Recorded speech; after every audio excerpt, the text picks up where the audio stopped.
তুমি আমার ঘরের দেওয়ালে এখানে পেচ্ছাপ করে এলে তুমি এখনই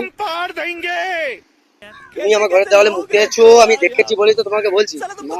কি না তুমি দেওয়ালে মুছছো, তুমি দেখে মুছবে না? আবার দাদা এখন বাড়ি থেকে আসছি। বাড়ি থেকে আসছো না, কোথা থেকে আসছো আমি জানি না। তুমি আমার ঘরের দেওয়ালে মুছলে কেন? তুমি আমার ঘরের দেওয়ালে আমি ঠিক কাজে যাচ্ছি এখন। কাজে যেছো, তুমি কাজে যেছো ঠিক আছে, তুমি আমার ঘরের দেওয়ালে মুতে এলে কেন বলো? না মুতি না আমি, হ্যাঁ মুতি না।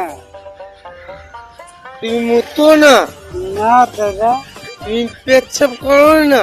মুতি কথা বলছি তুমি পেচ্ছাপই করো না? না দাদা। আমার ভুল হচ্ছে। কি বলছো তুমি? না তুমি পেচ্ছাপ করো না? না দাদা, আমার ভুল হচ্ছে, ক্ষমা জল করে দিন। খাও। হ্যাঁ তাহলে পেচ্ছাপ করো বলছো? না দাদা, কসম খাচ্ছি। দাও ফোনটা করো।